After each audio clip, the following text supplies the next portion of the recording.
Hi guys, and welcome to DIY Hair School. My name is Jillian, I'm a professional hairstylist, and I'm here to teach you how to dye your own hair at home.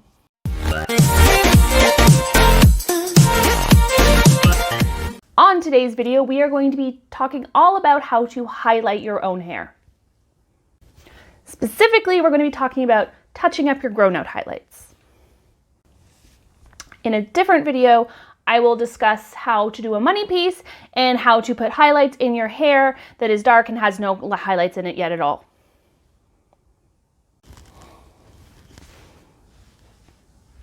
Something important to remember when we're putting highlights in our roots to touch up our grown out highlights is that we only want to dye the natural hair that has grown out. We do not want to overlap onto the old highlights.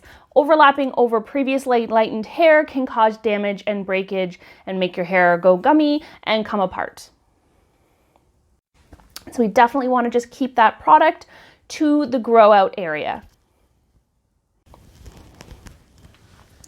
In order to match our current highlights, we need to determine what level our current highlights are. So we've talked about this in previous videos. You need to determine, are your highlights a level 9, a level 10, and that is going to tell you how light you need to lift your new highlights so that they blend and match properly with the old highlights. Once you're all done, if your new highlights are a different level than your old highlights, an easy way to fix this is to simply tone all the hair to the darkest tone that you have in your hair, or the darkest level rather. A simple way to remedy this is to simply tone all of your hair to the darkest level of your color. So if your new highlights only lifted to a level 8 and your old highlights are a level 9, to avoid having two different shades of highlights in your hair, you could just tone your entire head with a level 8 and everything would come out nice and even. So materials you're going to need to highlight your hair. Of course, you're going to need some bleach. This is the Schwarzkopf Blonde Me. This is my favorite bleach. It lifts up to 9 levels in one shot, and it's got bond enforcing in it, so it's kind of like having Olaplex in your dye already, so it's really gentle on the hair during the lightening process. And I also use their developer. I typically suggest not using above a 20 volume developer when you're dyeing your own hair at home, and this is just going to give you a little bit more time to allow your hair to process more slowly, and your hair is much less likely to become damaged if you're processing it more slowly. You will still get the full 9 levels of lift with a 20 volume if you're just patient. Of course, you're going to need some foil. I love the Framer pre-cut foils. They come out nice and easy. I love their embossed texture. It makes them super easy to work with. They don't crinkle up on you easily. But of course, you can use any foil that you want, even kitchen foil, as long as you cut it into nice, easy to manage strips. And then, of course, you want a bowl and a brush. You need a tail comb for sectioning out those highlights, a few clips, and a hairbrush is always a good idea too, because you want to make sure your hair is nice and brushed and tangle free before you start. Now, I do not suggest trying to give yourself a full head of highlights. This is really difficult to do. I'm not even sure how you would do it really well. Even as a professional hairstylist, I would not attempt to give myself a full head of highlights, but it is not too hard to blend out your roots or to give yourself some face framing highlights or a nice sun-kissed look. So the way that I would do this is I would first take what's called a mohawk section.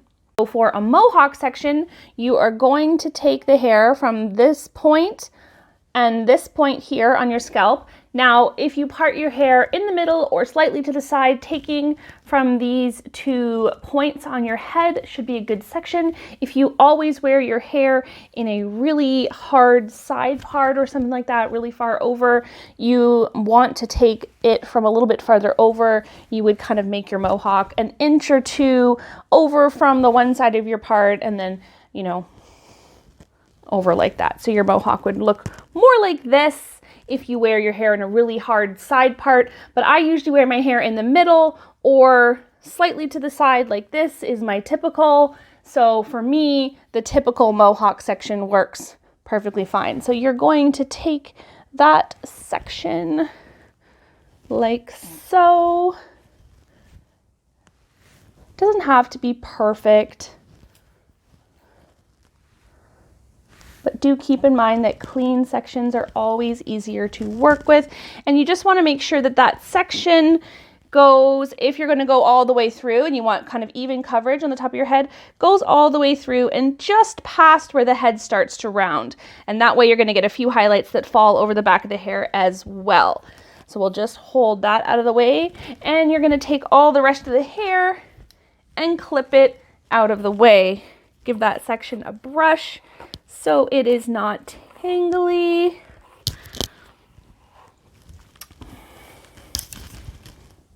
So the two different types of highlights you can apply to your hair are slices or weaves. A slice is going to use more hair and is going to give a bolder highlight, and a weave is going to be a softer look. There are many placements that you can do for highlights that will always result in completely different looks. For the purposes of doing your own hair at home, one of the simplest ways and the most foolproof ways is to go horizontally across the head. You do want to keep in mind that the chunkier you go with your highlight, the more stripy your look is going to look when you go horizontally across your hair. If you're wanting a bolder look, then definitely go in with the slices. If you are wanting a more soft, sun-kissed look, then go in with a weave. And if you're not sure and you want to go somewhere in between, then go ahead and do one and then the other. Try not to obsess too much about matching what your previous hairstylist did.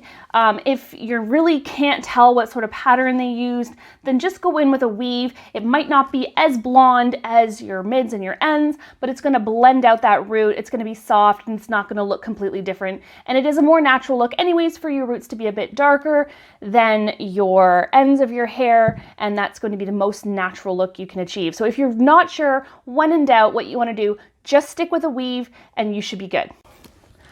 I suggest starting at the back and working your way forward. This is going to be the simplest way without getting all the hair in your face. If you find that difficult, some people do find it easier to work front to back. There's really not a wrong answer here, whatever works best for you. So to start, you're going to take your first section, and excuse me while I stare at myself in the camera, because I need to see what I'm doing. So you want to take a nice thin section. You don't want it to be too thin so that the highlight basically disappears in your hair, but you do, as always, want it to be thin enough that you can see through it. This is going to ensure that you have even saturation and even lift. And so you could leave it like this and do a slice. This would be quite a chunky highlight. I would not suggest doing a big fat slice like that in front of your face, but you do you. But take your slice and you're going to weave your tail comb. A metal tail comb works best, but you can also use a plastic one, and just weave it up and down through the hair. And you're going to pull those two sections you've created apart, and you're going to have these nice little weaves. So I obviously don't really have roots and I don't even do highlights, but you are just going to apply the bleach to the part of your hair that has grown out. You're not going to apply it to your nice blonde ends. You're going to take your foil, you are going to place it underneath, push it right up against the edge of that hair, pull that hair down onto the foil, and then if I can find my brush.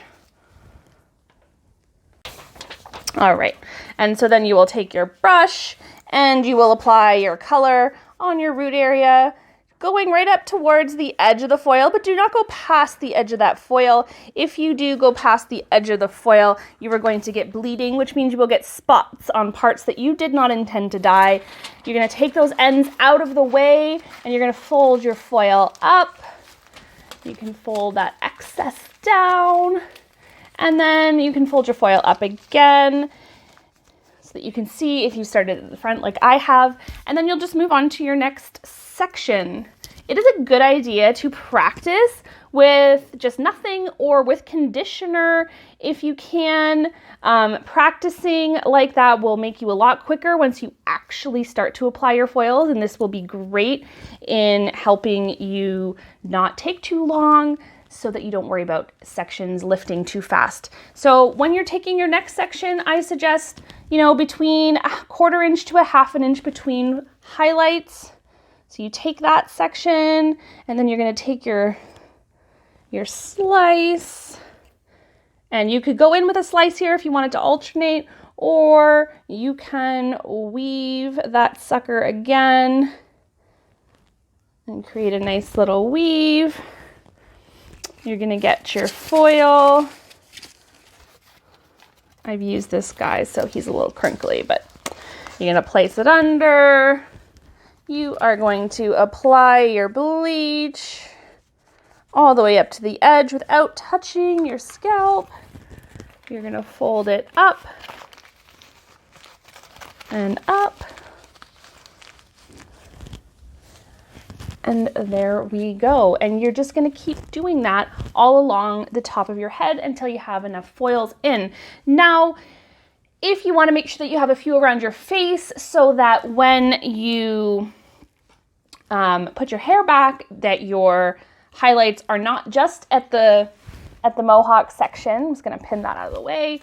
What you're gonna do is once you've done as many foils on top as you want to do, you will take out your hair and you're gonna go from this point where you started and you're gonna go back to about 1 inch behind the ear. Just take out a nice little section. If you have thin hair like me, it might not be a lot of hair, but that's okay.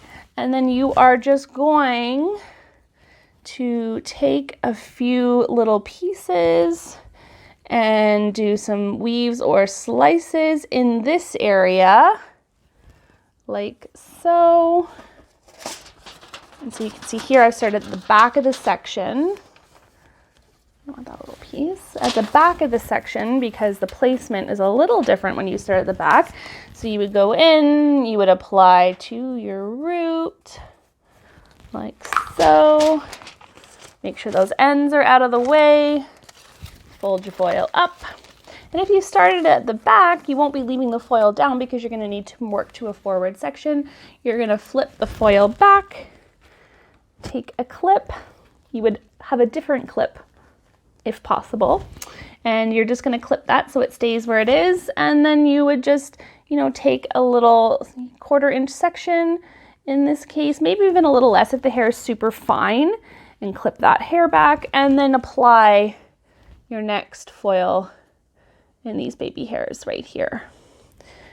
And you would apply another one right there. And just having 2 or 3 on either side of your head is going to ensure that when you wear your hair back, you've got foils in all sides of your hair so that it will blend out nicely and you won't be left with any significantly dark chunks of hair.